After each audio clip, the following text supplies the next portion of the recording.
ओम शांति। मीठे बच्चे, तुम्हें अभी नया जीवन मिला है। पुराना जीवन बदल गया है क्योंकि तुम अब ईश्वरी संतान बने हो। तुम्हारी प्रीत एक बाप से है। प्रश्न है, ब्राह्मण जो देवता बनने वाले हैं उनकी निशानी क्या होगी? उत्तर, वह ब्रह्मा की मुख वंशावली ब्राह्मण सभी एक मत वाले होंगे। उनमें कभी मतभेद नहीं हो सकता, आपस में फूट नहीं पड़ सकती।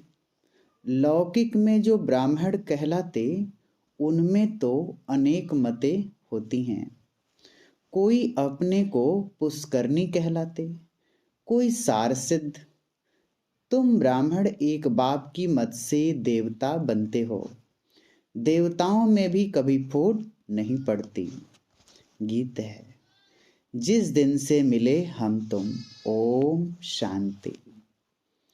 जब जीव आत्माएं और परमात्मा अथवा बच्चे और बाप मिलते हैं तो नई प्रीत हो जाती है, क्योंकि और संग प्रीत टूट जाती है। जैसे कन्या की पहले तो पियर घर से प्रीत होती है, सगाई होने से नई प्रीत जुटती है। उनके लिए सारा ससुर घर नया होता है। नई दुनिया की नई प्रीत जुटती है तो सारे नई परिवार से प्रीत जुट जाती है।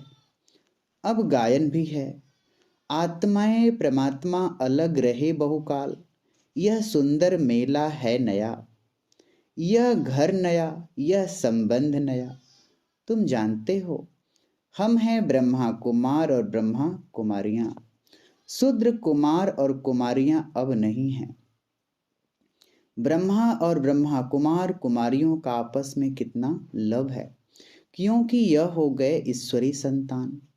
ईश्वर तो है निराकार, उनके साथ लव तो साकार में चाहिए ना।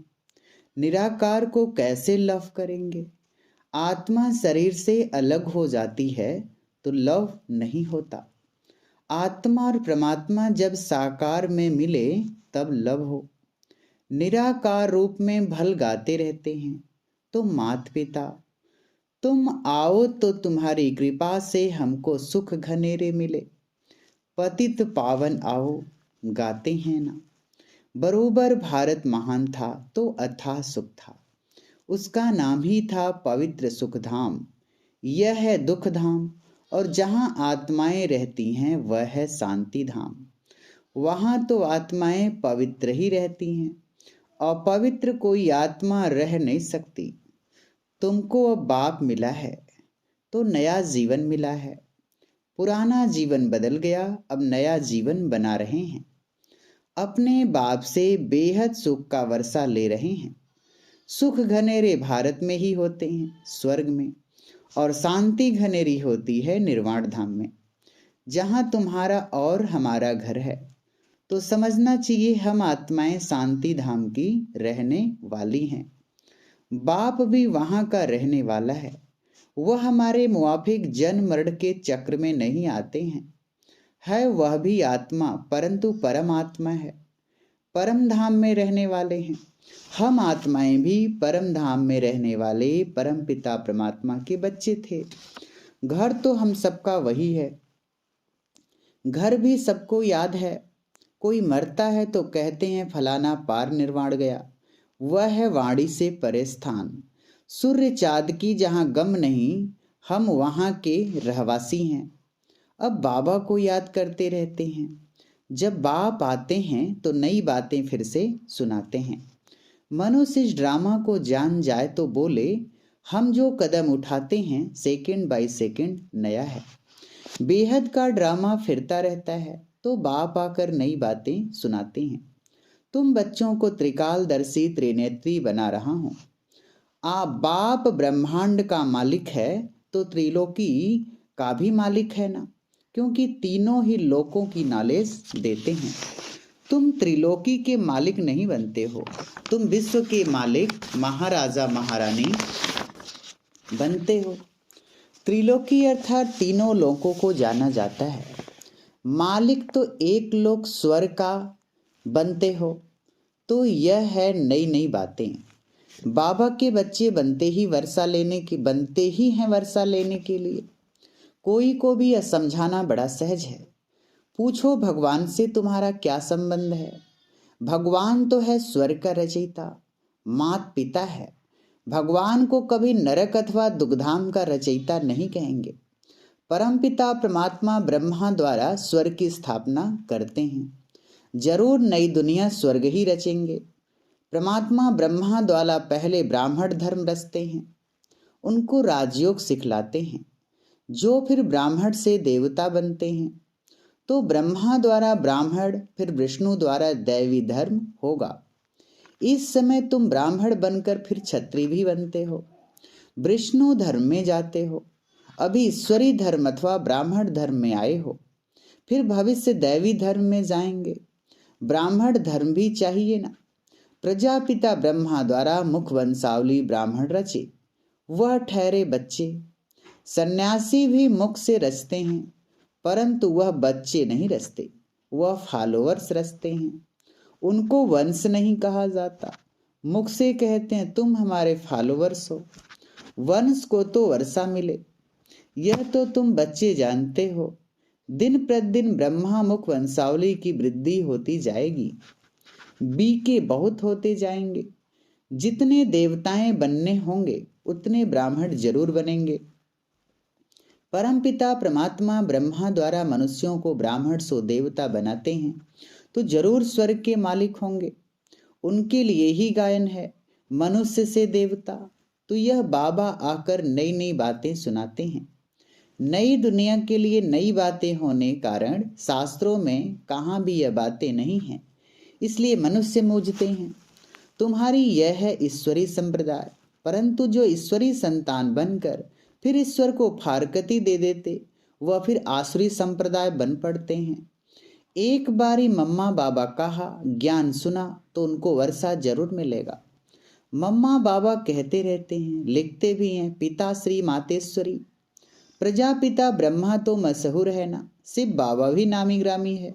आत्मा कहती है गॉड फादर। बाप कहते हैं मैं पहले पहले प्रजापिता ब्रह्मा को एडॉप्ट करता हूँ। यह ब्रह्मा की एडॉप्शन सब ब्राह्मण हैं। तो नई रचना हुई ना, जरूर बहुत होंगे। इतने सब बीज से थोड़े ही पैदा हो सकते हैं। गाया भी जाता है, प्रजापिता ब्रह्मा और जगदम्बा। ब्रह्मा भी एक, विष्णु भी एक, लक्ष्मी नारायण भी एक, जगदम्बा भी एक होती है। इन्हीं फीचर्स वाला फिर कभी नहीं देखेंगे। हर एक मनुष्य फिर कल्प बाद ही उसी फीचर्स में देखा जा सकता है। यहाँ तो एक ही को बहुत फीचर्स में बना देते हैं। यहाँ बहुतों के नाम राधे कृष्ण हैं, परंतु समझते थोड़े ही हैं। राधे कृष्ण तो स्वर्ग के फर्स्ट प्रिंस प्रिंसेस का नाम है। हम तो पतित हैं, हम कैसे यह नाम रख सकते हैं। तो शिव बाबा यह नई नई बातें सुनाते हैं। नई दुनिया के लिए नई बातें, नया ज्ञान है। बाप कहते हैं हमने ही कल पहले भी नई बातें सुनाई थी, अब फिर सुना रहे हैं। तुम अभी सुन रहे हो। तुम देवी देवता बन जाएंगे तो फिर यह ज्ञान खल्लास हो जाएगा। इतनी ऊंची चढ़ाई है। यह भी गाया हुआ है, आश्चर्यवत अपने बाप के बनंती सुनंती, औरों को सुनावंती, फिर भी अहो माया भागंती हो जाते हैं। फिर किसको यह भी नहीं कह सकते कि बीके के पास चलो। यह भी ड्रामा में नूद है, नथिंग न्यू। बहुत आते और जाते रहेंगे। भट्ठी में बैठे हुए भी माया से हार कर भागंती हो गए। स्वर्ग में तो आएंगे, जैसा पुरुषार्थ किया है वैसा पद पाएंगे। अपने लिए व अपने संबंधी आदि के लिए कोई पूछे तो बता सकते हैं, खुद भी समझ सकते हैं कि इस हालत में क्या पद होगा। बाप बैठ समझाते हैं। दिल्ली में सब धर्मों की कॉन्फ्रेंस होती है। अब कॉन्फ्रेंस करते हैं सृष्टि पर शांति कैसे स्थापन हो, या आपस में मिलकर एक कैसे हो जाएं। एक तो हो न सके। रिलीजियस हेड की कॉन्फ्रेंस है, परंतु उनको तो पता नहीं कि धर्म नंबरवार कैसे हैं। पहला नंबर धर्म कौन सा है। रिलीजियस हेड्स माना जिसने धर्म स्थापन किया वह हेड्स आए। जैसे चीफ मिनिस्टर की कॉन्फ्रेंस होती है तो उसमें कलेक्टर व जज आदि नहीं आ सकते। गवर्नर की आपस में कॉन्फ्रेंस होती है होती कॉन्फ्रेंस होगी तो गवर्नर ही आएंगे। हाँ करके गवर्नर अपने प्राइवेट सेक्रेटरी आदि को साथ में ले आए। विचार करना चाहिए यह सब धर्म नंबरवार कैसे स्थापन होते हैं। सबसे बड़ा धर्म कौन सा है?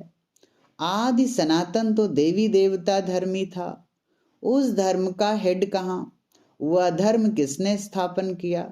कृष्ण तो अभी है नहीं तो फिर कृष्ण को मानने वाले चाहिए।